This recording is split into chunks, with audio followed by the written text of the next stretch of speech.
بسم الله توكلت على الله. معاكم نشوى من مطبخ لمة صحاب فود. ان شاء الله النهارده هعمل لك صينيه الكنافه الروعه دي، شكلها يجنن. حلوه جدا، طريقتها سهله. هنعمل كنافه النهارده بالكاستر. هي بيقولوها بالقشطه الكدابه بس هي بالكاستر. وهزود لك عليهم اضافتين يجننوا بساط. لو ما عندكمش الكاستر ممكن تستغنوا تعملوه بنشا.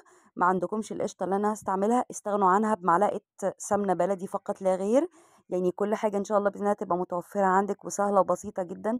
بصوا الجمال، بصوا الروعة، ما شاء الله حاجة تجنن تجنن. استخدمت نص كيلو كنافة بس. ما شاء الله، يعني حاجة سهلة جدا جدا وطريقتها بسيطة، ما فيش أسهل من كده.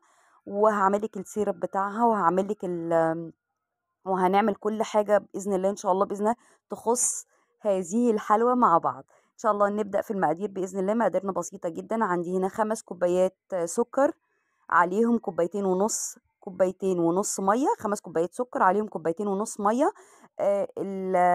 السيرب بتاع او الشربات بتاع الكنافه والجلاش والبقلاوه والبلح الشام بيبقى تقيل جدا. تمام.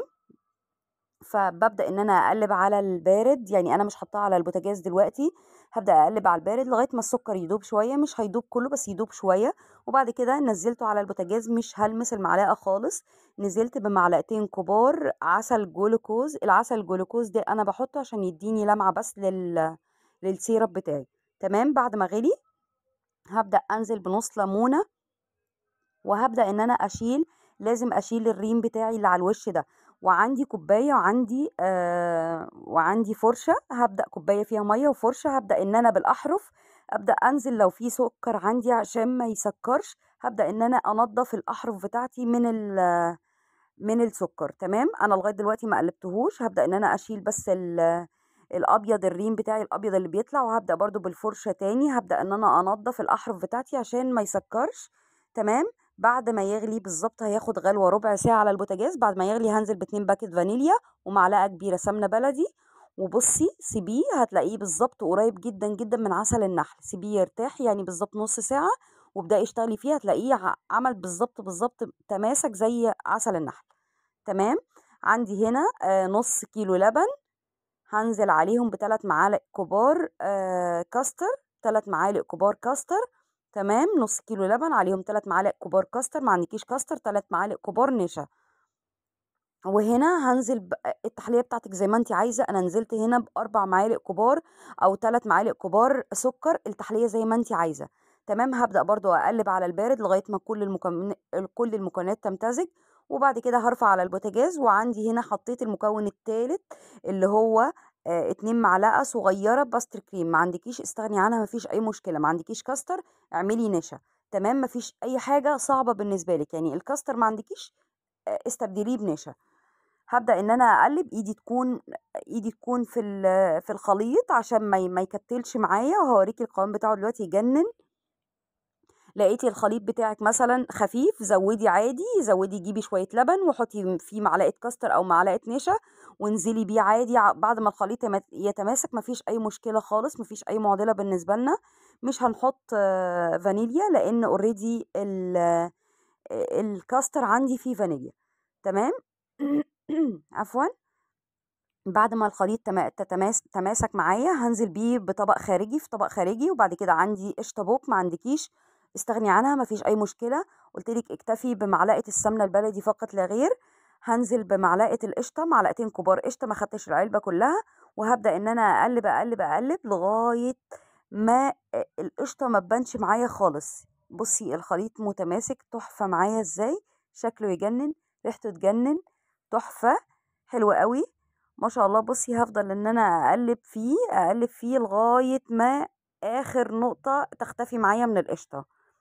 تمام. جبت الاسباتيلا بتاعتي. هبدأ ان انا اقلب فيه كويس جدا. شلت المضرب واقلب بالاسباتيلا، هي اللي هتضيع لي كل اي تكتلات بتاعت قشطة. وهي كده كده هتسيح في الكاستر. هبدأ ان انا اغطيه بستريتش او كيس بلاستيك عندي وبس كده. تمام. اركنه بقى على جنب. نبدأ بقى في الكنافة. عندي لازم الكنافة تكون مجمدة في الفريزر. عندي نص كيلو كنافة. هبدأ ان انا افكها بايدي. عليهم معلقتين صغيرين سكر بودرة. تمام، معلقتين صغيرين سكر بودرة، وابدا ان انا ادخل كل المكونات في بعض وادعكهم كده عشان السكر يمتزج في كل قطعة من الكنافة. تمام، هبدا ان انا اعمله يعني اقلبه كويس جدا عشان يمتزج. ادخل كل السكر البودرة في الكنافة. لما تكون معاكي في الفريزر هتفك معاكي كويس جدا من غير ما تضربيها في الكبة او من غير ما تطحنيها في الكبة عشان تكون ناعمة معاكي. لا، تدخليها الفريزر يوم كامل وبعد كده تطلعيها تستخدميها. يعني بصي هتفك معاكي بمنتهى السهولة، هتكون صغيرة جدا عاملة زي البودر. عندي الصينية دي اللي هي بتاعت التارت، ألمونيا. تمام، هبدأ ان انا ادهنها دهنة بسيطة زيت، اسفة سمنة بلدي. سمنة بلدي ممنوع للكنافة، ممنوع ممنوع زيت، ممنوع سمنة عادية.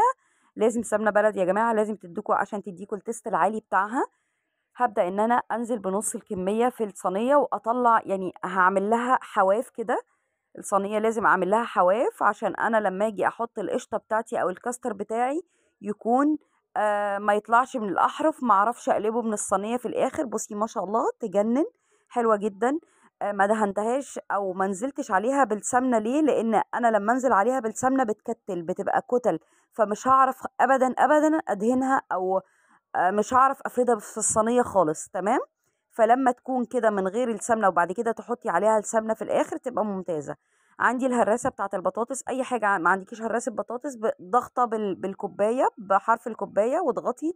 لازم تضغطي جامد جدا عشان واحنا بنقلب الصينية تتقلب معانا بمنتهى السهولة. ما عندكيش صينية التارت، عادي تعمليها في صينية ألمونيا مقاس 24. تمام، وتبدأي عادي، مش شرط الصينية دي، ما تأزميش نفسك، مش شرط الصينية دي خالص. هبدأ ان انا اضغط كويس جدا واعمل لها الحواف بتاعتها واضغط. الخطوة دي مهمة جدا جدا جدا عشان وانتي بتقلبي الصينية ما تكونش مفرولة معاكي او ما تكونش متماسكة معاكي. تمام، هبدأ انزل. خلاص خلاص كملت الكمية. بصي بقى، عندي سمنة للنص كيلو الكنافة انا هستخدم كوباية كبيرة سمنة، سمنة بلدي بالله عليكم. هبدأ ان انا اول حاجة واهم حاجة الاحرف ان انا اتأكد كلها ان هي متشربة بالسمنة كويس جدا. الاحرف بتاعتي لازم تكون متشربة بالسمنة كويس جدا عشان لما تاخد التشميعة بتاعتها في الفرن تفك معايا من الصينية. تمام، هبدأ ان انا برضو انزل بالباقي السمنة على كل الكنافة. الطريقة سهلة جدا يا جماعة، مفيهاش أي حاجة صعبة خالص. الكنافة بالكاستر في منتهى السهولة.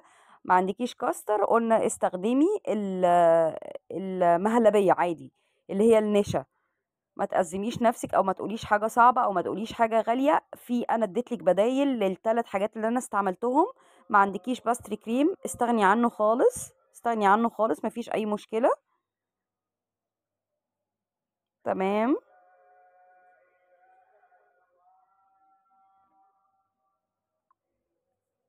بس كده هكمل بقى باقي الكمية. خلاص تمام، ان انا خلاص دهنت كله، شربتها كويس جدا جدا السمنة.